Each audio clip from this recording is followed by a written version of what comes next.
Turn your attention to Mark chapter 8. We're in week 2 of a series called Unqualified, how God uses broken people to do big things. Turn to your neighbor and say, I think he wrote this one for you. It sounds like something you need to hear. Mark chapter 8, verse 11. Mark chapter 8, verse 11. The Pharisees came and began to question Jesus to test him. They asked him for a sign from heaven. He sighed deeply and said, why does this generation ask for a sign? Truly, I tell you, no sign will be given to it. And then he left them, got back into the boat, and crossed to the other side. And I almost didn't even mention those verses, but they're so important as I put this sermon together that I wanted to catch them before we got to 14 through 21. But here's the heart of the message. The disciples had forgotten to bring bread except for one loaf they had with them in the boat. Be careful, Jesus warned them. Watch out for the yeast of the Pharisees and that of Herod. Look how bright the disciples are. They discussed this with one another and said, it's because we have no bread. Aware of their discussion, Jesus asked them, why are you talking about having no bread? Do you still not see or understand?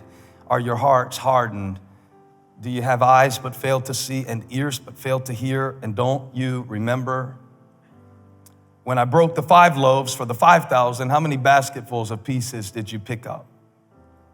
12, they replied. And when I broke the 7 loaves for the 4,000, how many basketfuls of pieces did you pick up? And they answered, 7. And he said to them, do you still not understand?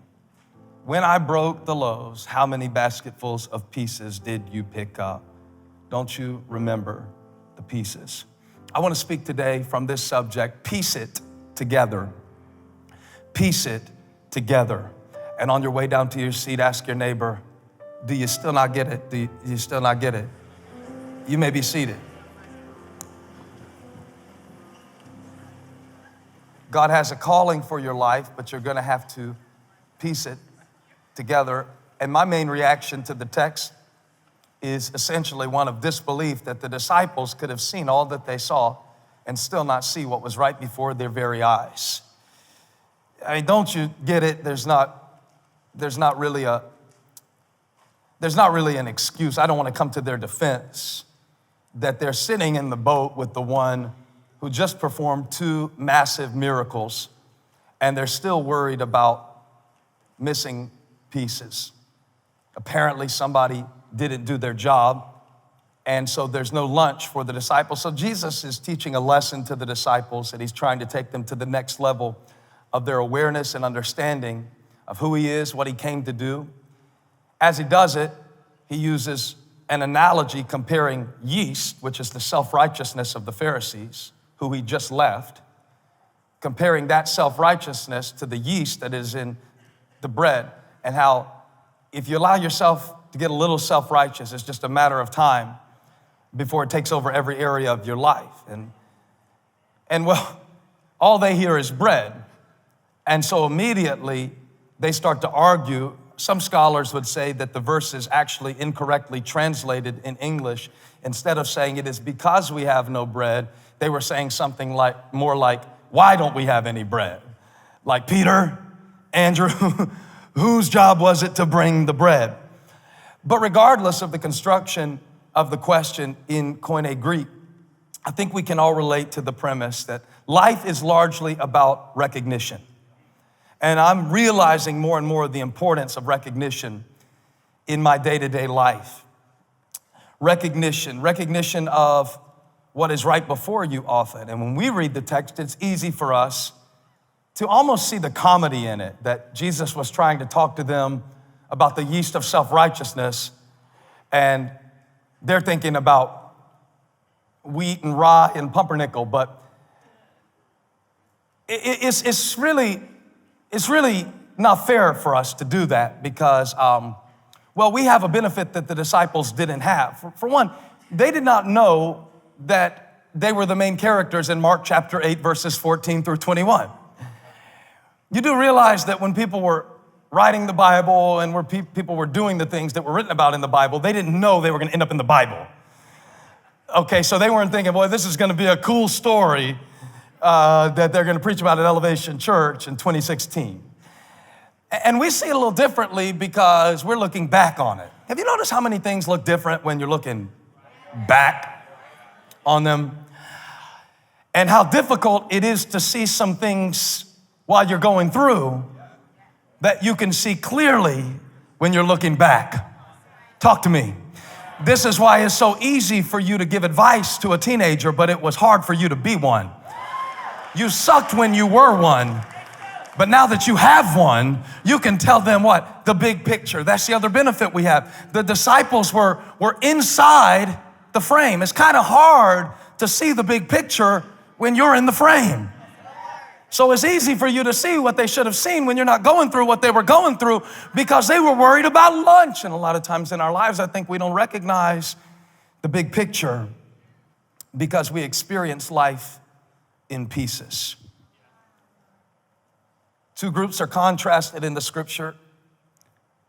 And Jesus' direction here is an indication for us of the kind of team he is choosing. We could go back to the beginning of the gospel record and find Jesus piecing together his team, which even that to me says a lot about the way that God works in our lives, is that when God sent Jesus into the world to save the world for a purpose, he didn't send him with a pre-assembled team to accomplish the plan. We trained church leaders here over the last week, and many of them will ask this question or a form of it: where do you get your team? That makes me laugh because you think there's a warehouse, because you think there's a Build-A-Team store. You think you can walk in and assemble the perfect team, or even better, you think that God's gonna give you everything that you need all at once when he calls you to do something. But touch somebody, say, you gotta build it. You got to build it. And Jesus was piecing together his team, and he picked this guy and that guy. But what's funny to me about it is he's moving away from the team that you would have thought he would have selected for an important mission. That's the Pharisees. They were one of three Jewish groups. Their name literally means set apart or separate ones. And not only had they separated themselves from others, but in the process, they had separated themselves from God. They were so focused on a few extreme points of the law that they had missed the big picture: to do justice, to love mercy, to walk humbly with your God. But they had become so focused on the individual laws and requirements and rules that they had missed the big picture. And the Bible says that they tried to qualify Jesus. The nerve, the audacity for the creature to attempt to qualify the Creator. Who in the world do you think you are when you tell somebody they're not good enough to be a Christian? When you tell somebody that if they were a real Christian, they would. When you tell somebody to get this in order and that in order, and then you can be in my church. So Jesus moves away from all of that, this perfection, this picture of perfection that they were trying to present. And he moves forward into his mission, and he's well into his mission now, and he's using broken people. In case you don't believe that they're broken, let's just talk about them a little bit. I pulled something up that it was pretty funny to me. It said if Jesus had hired a management consultant firm to choose his team, how would they have evaluated these guys that were in the boat? And I want to read to you just a hypothetical memorandum from the Jordan Management Consulting Group. I found this online, and it was written to Jesus, and it says, "Dear sir, thank you for submitting the resumes of the 12 men you have picked for management positions in your new organization. All of them have now taken our battery of tests. We have not only run the results through our computer, but also arranged personal interviews for each of them with our psychologist and vocational aptitude consultant. It is the staff opinion that most of your nominees are lacking in background, education, and vocational aptitude for the type of enterprise you are undertaking. They do not have the team concept. We would recommend that you continue your search for persons of experience in managerial ability and proven capability. Simon Peter is emotionally unstable and given to fits of temper. Andrew has absolutely no qualities of leadership, The brothers, James and John, the sons of Zebedee, place personal interest above company loyalty. Thomas demonstrates a questioning attitude that would tend to undermine morale. We feel that it is our duty to tell you that Matthew has been blacklisted by the Greater Jerusalem Better Business Bureau. James, the son of Alphaeus, and Thaddeus definitely have radical leanings, and they both registered a high score on the manic depressive scale. One of the candidates, however, shows great potential. He is a man of ability and resourcefulness, meets people well, has a keen business mind, and has contacts in high places. He is highly motivated, ambitious, and responsible. We recommend Judas Iscariot as your controller and right-hand man. All of the other profiles are self-explanatory. All that just to ask, aren't you glad that God doesn't pick people like people pick people? This is only for the people who believe that you don't deserve a spot on the team, but you're glad you got one anyway. This is only for the people who are familiar with your weaknesses. And you know deep down that you know that you know that you know that you know that if God didn't look beyond your faults and see your needs, you wouldn't even have a seat in the church auditorium. But you got here by the grace of God because He saw your potential.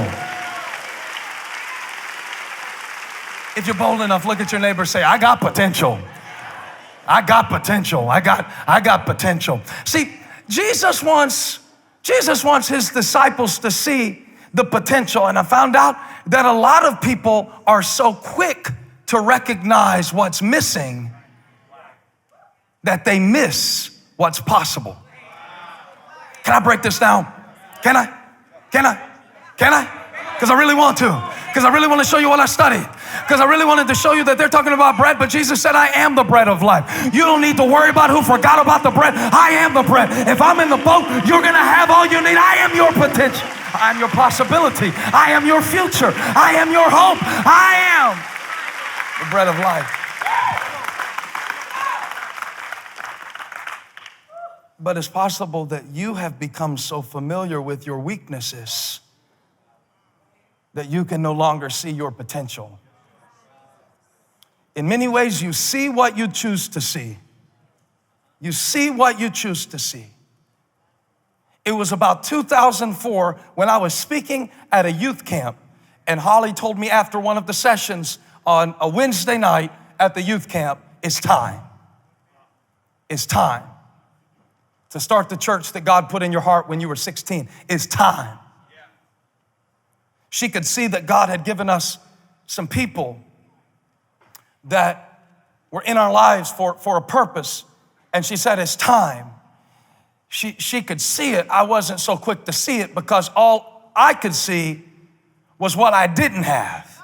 Where's the bread? You got me money. I'm 25. That's all I could see. She saw what was possible. I saw what was missing. You see what you choose to see. In many ways, you see what you want to see. You see what you trained your eyes to see. All they could see was no bread, but they missed the one who was the source of their life. And it happens all the time. It happens when they told the Beatles they had no future as a band. It happened when they told Walt Disney he lacked imagination. All the time. See, you can't trust just anybody to be your talent scout. Let me say that another way. You can't trust yourself to be your talent scout because you're too familiar with your trouble to see your talent. Where's my bread? Where's the bread? And you're missing what's right in front of you. You can't even recognize your potential. See, potential is realized in pieces. You're never going to wake up one day and feel like, well, now I've got what it takes. I feel like I've crossed over the readiness line. If you do wake up and feel that one day, I haven't had that day yet, and I'm looking forward to that day. And maybe I'll revise this sermon when the day comes. But as of to this point, I've been pastoring 10 years, and I never felt ready. I've never felt ready. I've never felt ready. This might scare you, but I've never felt ready to preach. I mean, I just got to go. I reckon it's about 11:53. I don't think Chris has any more songs planned. Better get up there and do it. I'm prepared, but I'm not ready. Never gonna feel ready. You're never gonna feel ready. I wanna tell you what I tell Holly when she says, I need 5 more minutes, baby. You gotta get ready on the way. Because if I wait for you to get ready for us to leave, we're never gonna get there. So get your makeup, I'll drive, you can get ready on the way. Touch 3 people, say, get ready on the way. I know they didn't feel ready. I know they didn't look ready. In 2009, there was a basketball player who wanted to play in the NBA, and I found an article about his pre-draft scouting report. And this was a scouting report on his perceived weaknesses. There's a phrase, perceived weaknesses. His perceived weaknesses through the eyes of a former NBA coach. Listen to what they said about him. There's 15 of them. I'll share them all. Not a true point guard. Out of control at times. Shot selection, questionable. Stuck between 1 and 2. Ability to defend position at next level, questionable. Lateral quickness, versatility to defend multiple positions, limited upside, questionable. Backup, fringe starter. College system makes him difficult to evaluate. He went to a small school. We don't know if he's gonna make it in the big leagues.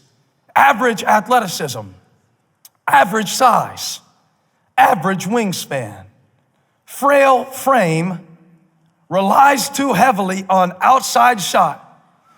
But y'all, Steph Curry's doing all right in the NBA. He's doing all right in the NBA. Aren't you glad the scouting report is not the last word over your life?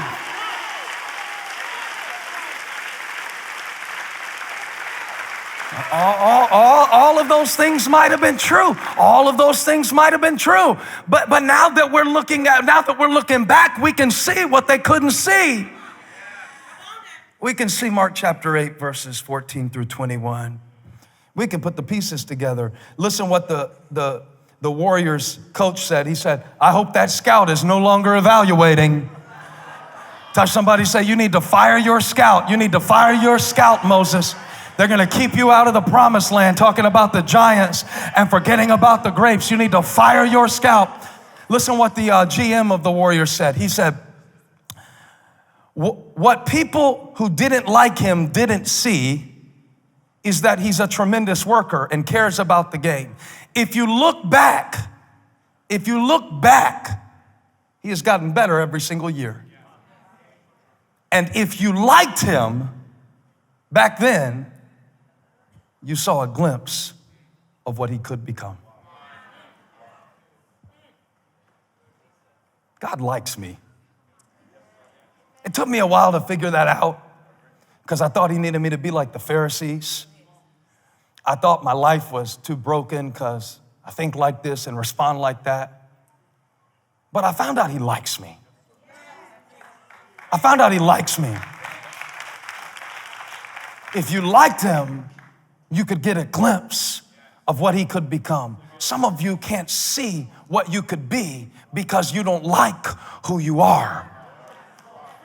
When you don't like yourself, you can't see the picture for the pieces. You can't see what could become. It's kind of hard to see the picture when all you have is the pieces. It's kind of hard to see the provision. That's the second thing I want to talk about. There are 3 of these that all start with the letter P. The first one was the potential, and the second one was provision, because potential is realized in pieces. It's putting together what you have, not getting something that you're missing. It's putting together what you have. I just said a lot. I said it real quick, so I need to back up over and drive by real slow. It's putting together what you have, Ezekiel. What do you see in the valley? I see bones, but when they came together, they became an army. A lot of churches have a lot of potential, but because they won't come together, they can't realize it. Potential is realized in pieces, and so is provision. Jesus multiplied the loaves and they went home with basketfuls of broken pieces because he saw the potential in a little boy's lunch. The Bible says that he fed 5,000, but that's not really true. It was 5,000 men. That society didn't even count the women and the children. It was somebody that they didn't even count that had the seed of the miracle that they all received. Because God sees potential in small places and in overlooked people. And in David in the field, while his brothers are all lined up, waiting to be fitted for a crown and waiting to be anointed with oil. But God calls for the one that nobody else saw the potential in. Just the youngest one, just a little boy. Just a fisherman and a tax collector. Pieces together the potential and pieces together the provision. The provision. If you don't understand that your provision is released in pieces, you'll miss it when it comes. Your emotional provision, your financial provision, your relational provision is going to come in pieces. And you'll receive one piece in one season and one piece in another. And by the time you have everything you need, you don't even remember when it exactly got there because it came in pieces. I receive my sermons in pieces. I'll write something down and go, that's pretty good. And I'll write something else down and I go, that's pretty good. I'll write something else down and I go, that's pretty good. I'll write something else down and I go, that's pretty good. And if I get enough pieces, it's just a matter of time before I have a picture. Ooh, that might preach if I worked on it a little while.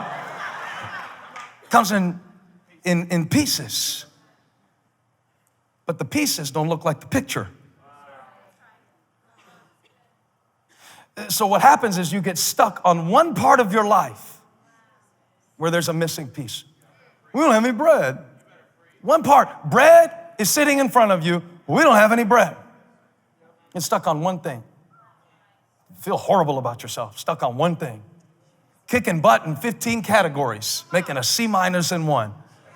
And all you can see is the C. Stuck on the missing piece.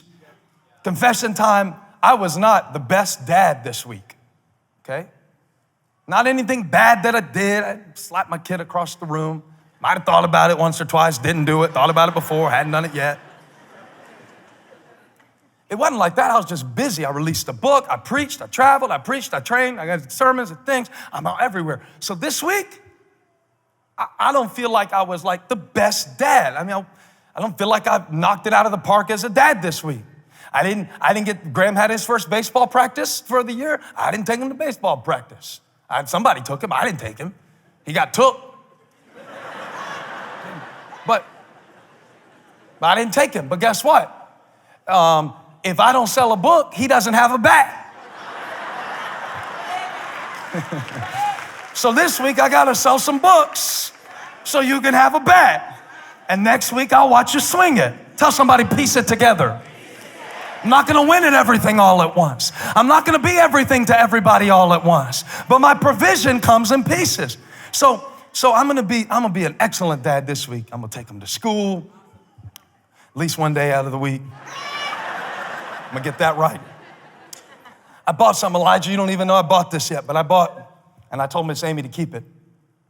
I bought something for us to play with together. Because, I just figure, now listen, people, I don't even like Star Wars, but this thing looked cool to me. Let's see, it's called the Naboo Starfighter. Naboo. Naboo? Naboo? All right, let's take a vote. How many say it's Naboo? Naboo? Naboo? All right, we're gonna call it the ship. This ship, I saw it, I thought, man, we can play with that. And since I didn't get a lot of time with them last week, we're gonna go home and fly this thing around. Doesn't matter that I'm not a Star Wars fan. My kids love Star Wars. And we are gonna take this thing and enjoy it this week. I saw that picture, I thought, man, they're gonna love that.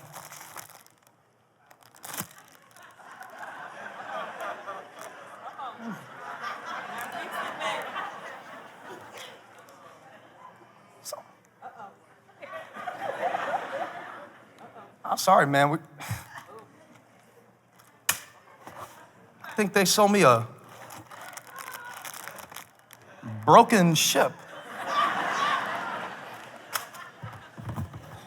I'll take this back to Target because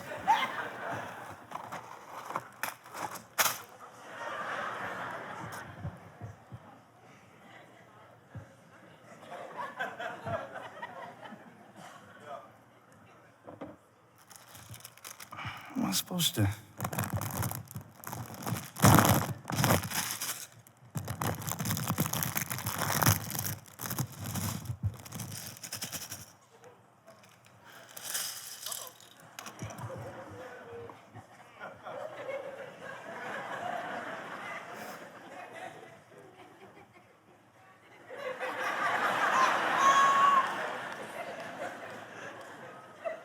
What do you do when this doesn't look like this?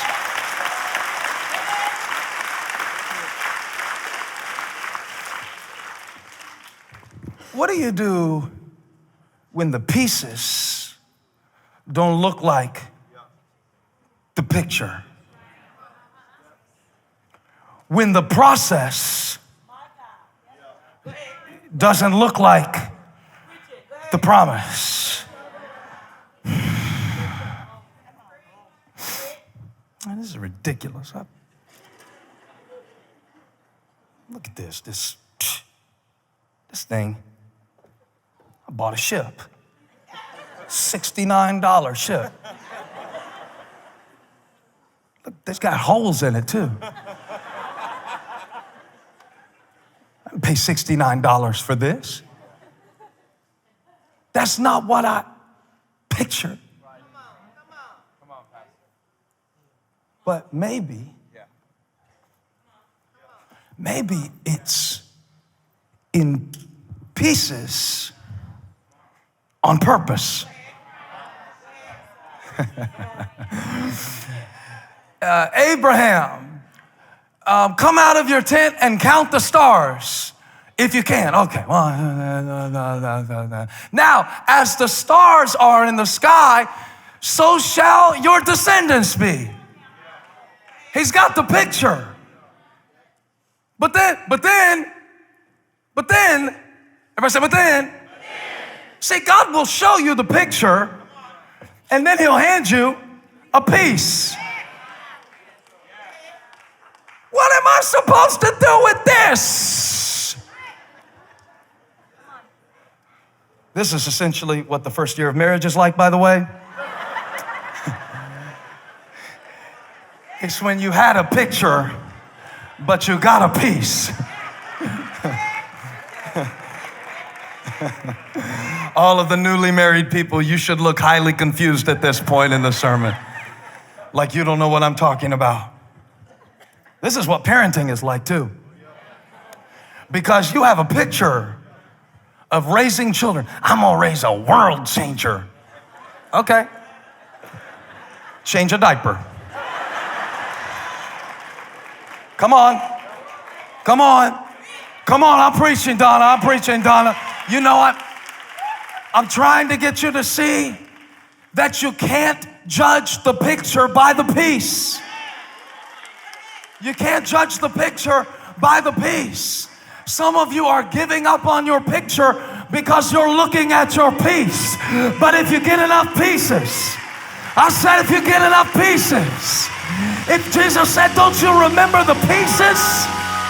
If you get enough pieces,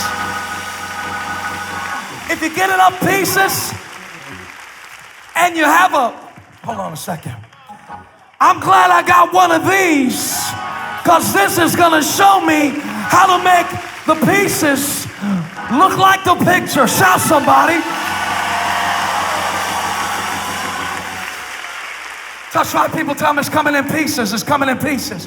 It's coming in pieces. God's going to give you everything you need, but he's going to give it to you in pieces. And you keep thinking it's going to come like a Nabu. Nabu is coming in pieces.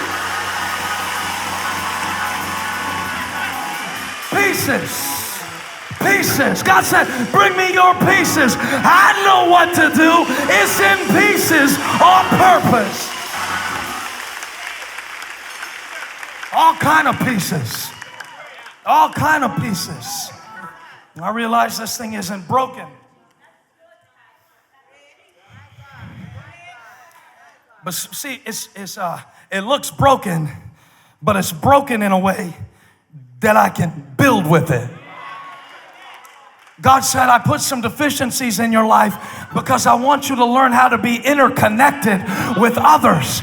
That's why I had to let you have some broken places so I would have something to build on. Peter, James, John. In pieces.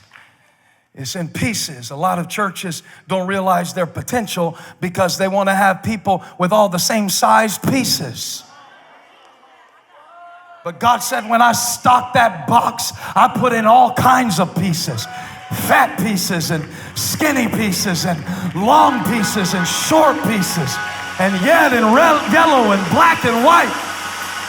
You know, I can't understand why anybody would want their church to be all white.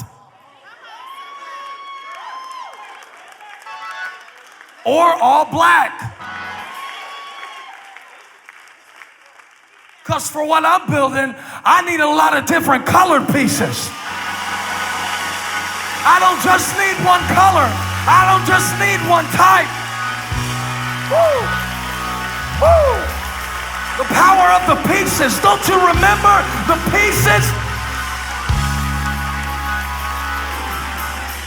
Touch your neighbor one more time and say, there's power in the pieces. God, so you got to see the potential in the pieces. Potential is realized in pieces. You're never going to feel like you have what you need, but if you take what you have and put it together with what you have and put it together with what you have and put it together with what they have and what they have, you're going to see the provision is released in pieces. And my third point is purpose is revealed in pieces. Purpose is revealed in pieces. Purpose is revealed in pieces. It means you can't see it while you're in it. You can only see it looking back. Looking back. I see it now. Like I see this church now and I realize Holly was right. Well, you can say amen now too. Because it's 10 years in. But how about when we only had one loaf of bread? And it's easy to look back and say, man, they were successful because they had this. Yeah, you see the picture. They saw them. Pieces. They didn't know what to do with it either. Life handed them some pain, but they built with it. Life handed them some crazy stuff, but they pieced it together. And it's interesting because when you see the finished product of something, look at my book. Isn't this pretty? So pretty. It's so pretty. It was made to look like a stained glass because God uses broken people. He takes the pieces and puts them together. I think Peter would have laughed if he could have seen the cathedrals that would be built in his honor. You think he ever imagined that there'd be basilicas named after him? I visited some of the cathedrals named after these jokers in the boat. But God knows how to arrange the pieces. They didn't see it either. They didn't know. Even when they died, they didn't know we'd be preaching about them today. So you write a book, and I'm proud of this book. And I hope you're going to read it. And when you read it, you'll see the picture. But I don't read it after I write it. Because by the time you can see the picture, I am through with the pieces. I am through. I don't even know what's in here. I don't care. I hope it's good. Because I remember all the pieces of the process, you know? And somebody will say, you raised great kids. I did. They see the picture. You see the pieces. They say, oh man, he's a great guy. You go, pfft. They see the picture. You see the pieces. One of the things about this cover of this book is that it's like the 20th one that we did. It's like the 20th one. It was just back and forth and back and forth. Finally, in a last gasp, desperation attempt to create something that the publisher would accept and that I would also love, I told Ryan Hollingsworth, put a stained glass motif on it. And if it could be Moses, I'd like it to be Moses. And he sent this back to me, and I knew, I said, that's the one. I don't even care what the publisher says about it. I'm telling you, that's the one. I will self-publish this mug. If they don't want to publish it, I will publish it because that's my cover. I love the cover. I thought that represented what I was trying to say. Anyway. Well, he emailed me back and said, I'm glad you liked the cover. He said, but if it's okay, I just want to tell you one little thing about the inspiration of it. He said, I don't know if you remember back around 2004, 2005, you spoke at a youth camp at Covenant College in Chattanooga, Tennessee. I was a counselor at that youth camp. It was the first time I had heard you speak. You didn't even know me back then. I don't know if you remember that, and of course, I did, because that was where I was speaking when Holly looked at me and said, it's time. He didn't know that. I didn't know that his inspiration for the cover was the stained glass in the chapel of Covenant College, which was the place. See, you got to come to a place in your life where you're convinced that God is working all things together for the good of those who love him and are called according to his purpose. He said, that's from the stained glass in that college chapel. You probably don't even remember it. I said, oh yeah, I remember. I remember how Holly saw the potential when all I could see was the pieces. Because when you're looking at something and it's right now, we got to have bread right now. We got to have lunch right now. When you're looking at something that close up, it doesn't look like anything. I can't see it from here. I can't see it. I see something. I'm busy. I'm trying. I'm in church. But see, every time you take a step, you see a little more. With every step, you see it a little more. With every year that passes, with every victory, with every defeat. So take another step. Okay, I'm seeing something now. Here it comes. I'm seeing something. So I'm gonna take another step. Okay, I think something's happening. I think there's a design to this. I'm trying to get you to see your life in a new perspective. I'm trying to get you to see that it's not random. I'm trying to get you to recognize the beauty that God sees in your brokenness. And all things work together. You're gonna see it in the pieces. You're gonna see it in pieces. You're gonna see it in pieces. Piece by piece. Step by step. If anybody's grateful for purpose, jump up on your feet and give God a praise. I see it now. I see it now. Look at how beautiful that was. But I can only see it looking back. The key is, can you trust moving forward in what you'll only be able to see looking back?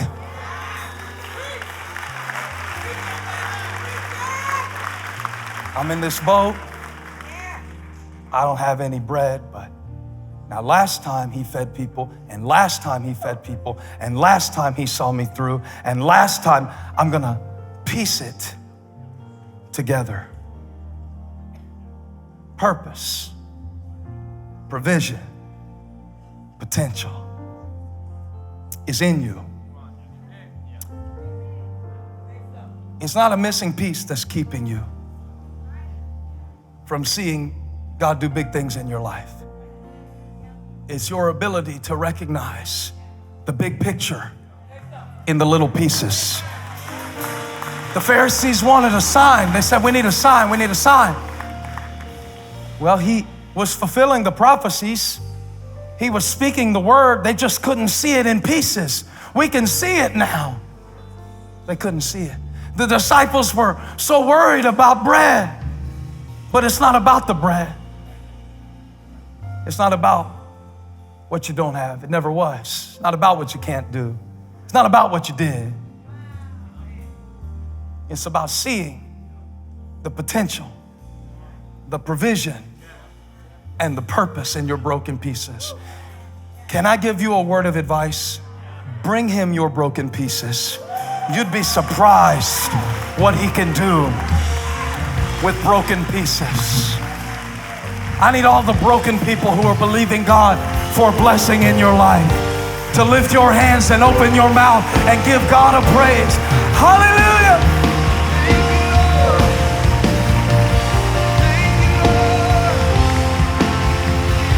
See it now. I see it now. I see it now. 'Tis so sweet to trust in Jesus, just to take him at his word, just to rest upon his promise, just to know, thus saith the Lord. I'm so glad I've learned to trust him. Precious Jesus, Savior, friend, and I know that thou art with me, will be with me to the end. Lift your hands. Jesus, Jesus, how I trust him, how I proved him more and more. Jesus, Jesus, precious Jesus, oh, for grace to trust him more.